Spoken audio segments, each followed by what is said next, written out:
Hello friend, मैं आनंद राज आप सबों के बीच। देखिए, आज हम मिथिला यूनिवर्सिटी जो दरभंगा में है, ललित नारायण मिथिला यूनिवर्सिटी, उसका पेपर 3 जो कोर्स 3 आपका है लर्निंग एंड टीचिंग अधिगम और शिक्षण, आपका 2 पेपर करा चुके हैं। आपका पेपर 1 जो है चाइल्डहुड एंड ग्रोविंग अप का है, उसका हम डाल चुके हैं वीवीआई क्वेश्चन, और पेपर 2 जो कंटेम्प्रोरी इंडिया एंड एजुकेशन, दोनों का वीवीआई क्वेश्चन डाल दिए हैं। आप जाइएगा वहाँ वीडियो सर्च कीजिएगा, लिखिएगा पेपर का नाम, लिखिएगा आनंद राज वीवीआई क्वेश्चन लिखिएगा, आ जाएगा, या आप वीडियो में जाकर देख लीजिएगा, समझे। देखिए, लिखा हुआ है VVI question BEd first year 2021 Mithila university course 3 learning and teaching unit 1। देखिए, आपका इसमें 5 यूनिट पढ़ना आपको मालूम होगा कि आपका जो कोर्स 1, 2, 3 यानी जो चाइल्डहुड एंड ग्रोविंग अप है, कंटेम्प्रोरी इंडियन एजुकेशन है तथा लर्निंग एंड टीचिंग, इसमें आप लोग को 5-5 यूनिट पढ़ना है, समझे। और प्रत्येक क्वेश्चन 16 नंबर का होता है, ये भी आपको मालूम है। 80 नंबर का एग्जाम होता है, 20 नंबर का आपका प्रैक्टिकल है। तो आइए हम क्वेश्चन स्टार्ट करते हैं। देखिए, आपका यूनिट 1 में फिक्स आपका एक क्वेश्चन रहेगा कि अधिगम क्या, मतलब अधिगम से एक क्वेश्चन रहेगा ही रहेगा, समझे। तो पहला क्वेश्चन आपका है कि अधिगम को परिभाषित करते हुए इसके प्रकृति एवं प्रकारों का वर्णन करें, समझे। तो आपका मेरे प्लेलिस्ट में जाइएगा लर्निंग एंड टीचिंग, वहाँ पर आपको अधिगम से एक बहुत अच्छा वीडियो मिलेगा, समझे। मतलब वहाँ पर आपका प्रकृति, विशेषता, प्रकार सब मिल जाएगा अधिगम का, उसका क्या अर्थ है, क्या परिभाषा है, सब मिल जाएगा, समझे। तो वहाँ से आप वीडियो देख सकते हैं। तो आपका बहुत वीवीआई क्वेश्चन है, आपका क्या है कि अधिगम को परिभाषित करते हुए इसके प्रकृति एवं प्रकारों का वर्णन करें। Define learning, explain nature and different types of learning, English में भी लिख दिए हैं। आइए, दूसरा क्वेश्चन आपका है कि देखिए, यूनिट 1 में दूसरा क्वेश्चन पूछता है अधिगम के सिद्धांत से। देखिए, आप जानते होंगे अधिगम का प्रमुख 2 सिद्धांत है, और भी मानवतावादी सिद्धांत है, रचनावादी सिद्धांत है, बहुत सिद्धांत है। लेकिन देखिए, आपका 2020 के एग्ज़ाम में वो फर्स्ट ईयर का एग्ज़ाम हुआ था 20 में, उसमें आपका प्रयत्न और भूल का सिद्धांत पूछा था, इस मतलब थॉर्नडाइक का, समझे। तो व्यवहारवादी सिद्धांत पूछा था। इस बार हो सकता है कि संज्ञानवादी, या आपका जिसे गेस्टालवाद सिद्धांत बोलते हैं, या उसी को हम अंतर्दृष्टि या कोहलर का सिद्धांत बोलते थे, ये पूछ सकता है। तो वही दूसरा हम क्वेश्चन दिए हुए हैं, देख लीजिए। दूसरा नंबर क्वेश्चन इसमें हम दिए हुए हैं। देखिए, दूसरा नंबर क्वेश्चन है कि अधिगम के सूझ या अंतर्दृष्टि सिद्धांत का वर्णन करें। देखिए, अंतर्दृष्टि जो कोहलर का सिद्धांत था, जो वनमानुष या चिंपैंजी पर प्रयोग किया था, उसका है मतलब सिद्धांत। या देखिए, एक क्वेश्चन पूछा हुआ है, ऐसे भी पूछ सकता है कि अधिगम के शिक्षा शास्त्रीय सिद्धांत के रूप में संज्ञानात्मक सिद्धांत की विवेचना। देखिए, जो कोहलर जो सिद्धांत दिया था वो संज्ञानवादी सिद्धांत है। देखिए, 2 प्रकार का सिद्धांत है, हम लोग को मुख्य रूप से पढ़ना है अधिगम में। एक व्यवहारवादी सिद्धांत, जो आपका थॉर्नडाइक हो गया, पॉवलोव हो गया, जो कुत्ता का प्रयोग किया था, थॉर्नडाइक बिल्ली, ये सब का व्यवहारवादी सिद्धांत हो गया। और जो कोहलर का जो है वो संज्ञानवादी सिद्धांत है, समझे। तो आप जाइएगा, इसका भी वीडियो आपको प्लेलिस्ट में मिल जाएगा, अधिगम के सिद्धांत का, वहाँ जाइएगा, मिल जाएगा आपको वीडियो। देखिए, तो ऐसे भी क्वेश्चन पूछ सकता है। तो पेपर 1 मतलब पेपर 3 के यूनिट 1 में याद रखिएगा, आपका अधिगम से मतलब अधिगम से रिलेटेड क्वेश्चन आता है, जिसमें अधिगम का अर्थ, परिभाषा और प्रकार पूछेगा। और दूसरा क्वेश्चन क्या है कि अधिगम का सिद्धांत से पूछता है, जिसमें हम क्वेश्चन दिए हैं कि अधिगम के सूझ या अंतर्दृष्टि सिद्धांत का वर्णन करें। या ऐसे पूछ सकता है कि अधिगम के शिक्षा शास्त्रीय सिद्धांत के रूप में संज्ञानात्मक सिद्धांत की विवेचना करें। इंग्लिश में लिखा हुआ है कि discuss the cognitive theory of learning as a pedagogy principle, समझे।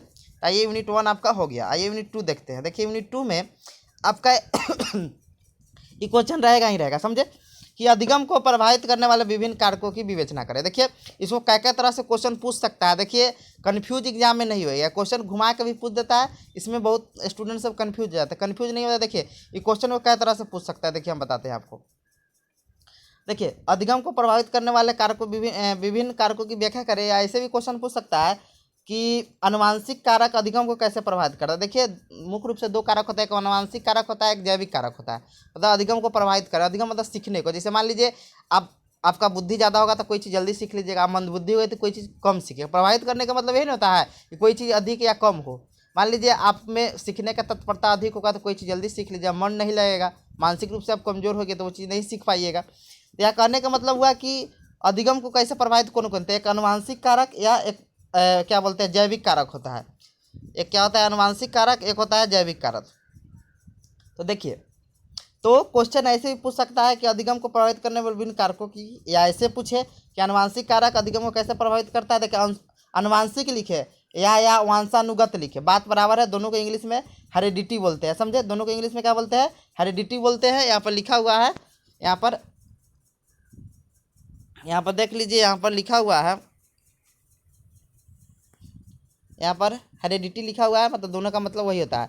या क्वेश्चन ऐसे पूछ दे कि अधिगम को प्रभावित करने वाले जैविक कारक कौन कौन है। देखिए तीनों क्वेश्चन सेम है। देखिए अधिगम को प्रभावित करने वाले कारक पूछे, या देखिए इसका आप ऐसा नोट्स बनाइए जिसमें आप अनुवांशिक कारक और आपका जैविक कारक दोनों लिख लीजिए, जो पूछेगा वही लिखिएगा। जब कहे कि अधिगम को प्रभावित करने कारक तो दोनों में से थोड़ा थोड़ा लिख दीजिएगा। जब सेपरेट कहे कि अनुवांशिक कारक लिखना है या वंशानुगत कारक लिखना है तो उसके लिए आप हमें वीडियो प्रोवाइड करा देंगे, ठीक है। लेकिन अधिगम को प्रभावित करने वाला कारक का वीडियो मिल जाएगा आपको, लेकिन इसमें हम अनुवांशिक और क्या जैविक को हम अलग अलग बना देंगे जिससे आपको भी समझ आएगा। तो क्वेश्चन कोई पूछे आंसर वही दीजिएगा, समझे। तीनों क्वेश्चन का आंसर वही होगा।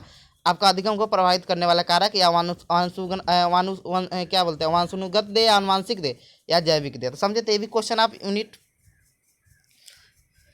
2 में समझ गए। आइए अब यूनिट 2 का दूसरा अगले का क्वेश्चन देखते हैं। देखिए अगले का क्वेश्चन आपसे पूछ सकता है कि विस्मरण क्या है, इसके कौन कौन से कारक प्रभावित करते हैं। इसका वीडियो आपको प्लेलिस्ट में मिल जाएगा लर्निंग एंड टीचिंग के।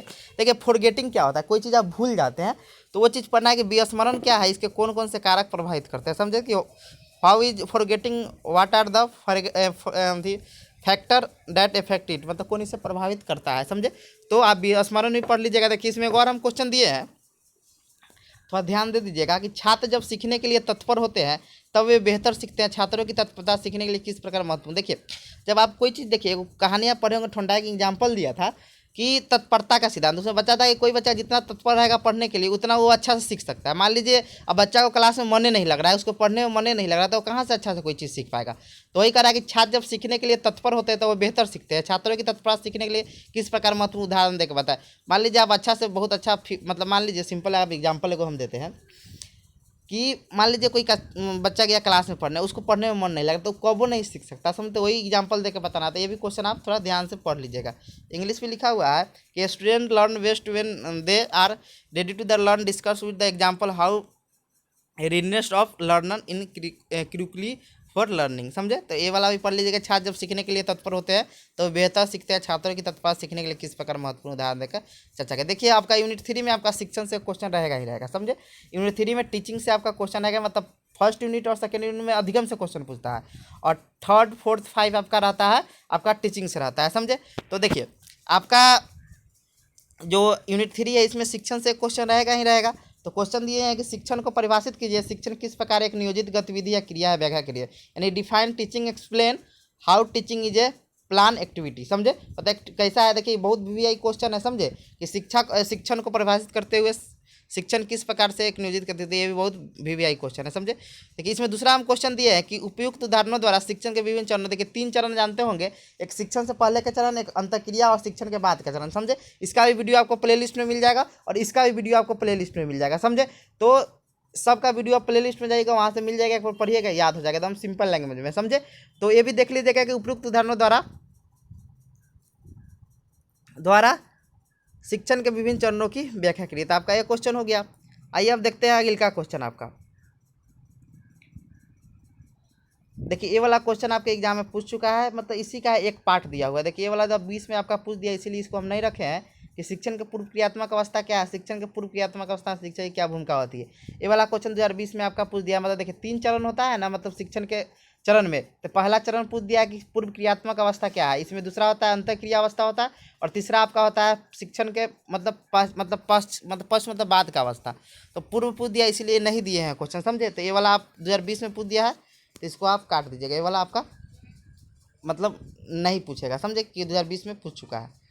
आइए अब देखते हैं आपका इसमें वो दिए है आपका यूनिट 3 में एक और क्वेश्चन दिए हुए हैं। देखिए यूनिट 3 में आपका पहला क्वेश्चन हो गया शिक्षण को परिभाषित करिए, दूसरा दिया उपयुक्त उदाहरण द्वारा शिक्षण के विभिन्न चरणों की व्याख्या कीजिए, और तीसरा इसमें क्वेश्चन दिए हैं कि शिक्षण दक्षता से आप क्या समझते हैं, शिक्षण दक्षता के लिए कौन सा कौशल की आवश्यकता है। शिक्षण दक्षता मतलब कि आप शिक्षण को कितना अच्छा से पढ़ा सकते हैं, समझे। तो what do you mean by the professionally in teaching, what are the skill required for the professionally in teaching, मतलब शिक्षण दक्षता से आप क्या समझते हैं, मतलब आप शिक्षण को कैसे अच्छा प्रभावी शिक्षण बता रहे थे। इसका भी वीडियो आपको मिल जाएगा प्रभावी शिक्षण के नाम से, समझे। तो आपका यूनिट 3 भी कंप्लीट हो गया।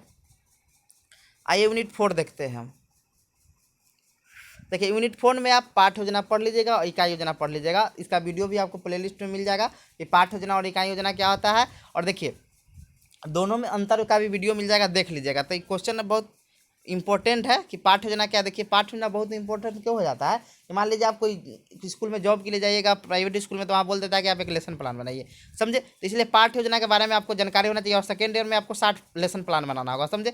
इसलिए पाठ योजना थोड़ा अच्छा से पढ़ लीजिएगा, और यूनिट प्लान, इकाई प्लान भी पढ़ लीजिएगा। इसका दोनों वीडियो आपको प्ले लिस्ट में मिल जाएगा, दोनों में अंतर भी देख लीजिएगा। तो पाठ योजना की व्याख्या करें, इसके चरणों की विस्तार पूर्वक लिखिए। यूनिट 4 में एक क्वेश्चन ही हो गया, और दूसरा क्वेश्चन दिया गया, आप कहाँ तक सहमत है कि शिक्षक परामर्शदाता सुगमकर्ता एवं छात्र का वास्तविक मित्र होता है, व्याख्या करें।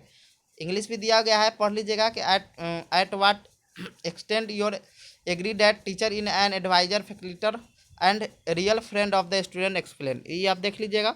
और इसमें हम एक बार क्वेश्चन दिए हुए हैं कि अधिगम के सहकारी एवं सहयोगात्मक उपागम की विस्तार से व्याख्या कीजिए, मतलब जो explain in the detail the cooperative and collaborative approach to learning, तो ये भी आप देख लीजिएगा, समझे। तो आप ये यूनिट 4 में आप देख लीजिएगा लेसन प्लान क्या है, दूसरा लेसन प्लान और इकाई प्लान दोनों देख लीजिएगा, समझे। इसमें दूसरा का आप देख लीजिएगा, कहाँ तक सहमत है कि शिक्षा के परामर्शदाता सुगमकर्ता एवं छात्र का वास्तविक मित्र होता है, ये भी आप देख लीजिएगा। और एक एक देख लीजिएगा कि अधिगम के सहकारी एवं सहयोगात्मक उपागम की विस्तार से व्याख्या कीजिए, तो ये भी आप देख लीजिएगा। आइए अब देखते हैं यूनिट 5 में आते हैं। देखिए यूनिट 5 में आपका CMI बहुत VVI क्वेश्चन है, समझे कि व्यक्तिगत अनुदेशन से आप क्या आशय है, कंप्यूटर संचालित अनुदेशन क्या है, यानी CMI। What in meant by individualise instruction describe computer manage instruction, CMI बहुत VVI क्वेश्चन है। इसका वीडियो बहुत जल्दी हम डाल देंगे, प्लेलिस्ट में वीडियो नहीं मिलेगा, बहुत जल्दी हम डाल देंगे। और आपका लास्ट क्वेश्चन है, देखिए इसमें से कहता है कि 2 पर संक्षिप्त टिप्पणी दे कि, देखिए मूल्यांकन के लिए इसमें इवैल्यूएशन बोलते हैं, अवलोकन मतलब अवलोकन मतलब होता है ऑब्जर्वेशन करना, मतलब किसी को देखकर आप बताना, जिसे हम 5 इंद्रिया के द्वारा, जो हम लोग का इंद्रिया 5 सेंस ऑर्गन होता है, उसके द्वारा अवलोकन करते हैं। और उसका संगोष्ठी में सेमिनार हो गया, सूक्ष्म माइक्रो टीचिंग या समूह विमर्श, ग्रुप डिस्कशन, ऐसा मतलब आपको रहेगा, मिलता जुलता रहेगा, आप लिख सकते हैं, समझे।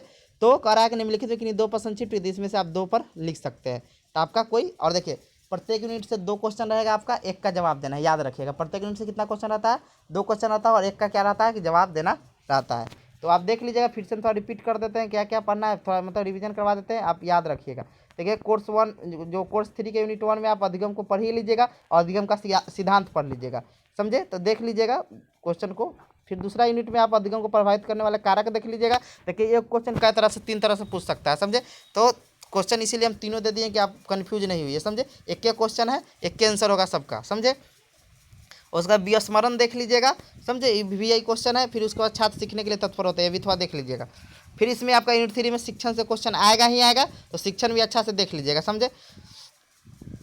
शिक्षण ये वाला क्वेश्चन आपका नहीं आएगा, ये वाला 2020 में पूछ चुका है, समझे, ये वाला नहीं आएगा आपका। आइए अब देखते हैं अगले का यूनिट 4 में आते हैं। यूनिट 4 में आप लेसन प्लान पढ़ लीजिएगा, ये वाला भी देख लीजिएगा। शिक्षण दस्ता से आप क्या समझते हैं, प्रभावित शिक्षण के नाम से आपको वीडियो मिलेगा यूट्यूब में। फिर आप जाइएगा यूनिट 4 में आप पाठ्य योजना पढ़ लीजिएगा, और कहाँ तक सहमत है कि शिक्षक एक परामर्शदाता सुगमकर्ता एवं छात्र का वास्तविक मित्र होता है, ये वाला भी देख लीजिएगा। और अधिगम के सहकारी एवं सहयोगात्मक उपागम की विस्तार से व्याख्या, ये भी आप देख लीजिएगा। यूनिट 5 में CMI तो देखना ही देखना है, और इसमें से आप 4 को देगा, इसमें से आपको क्या करना है कि 2 को लिखना है। तो आपका ये आपका मिथिला यूनिवर्सिटी का हो गया। बहुत जल्दी हम आपका पेपर जो 4 है, 5 है, 6 और 7 मेथड है आपका है, सबका हम बहुत जल्दी करवा देते हैं। तो थैंक यू।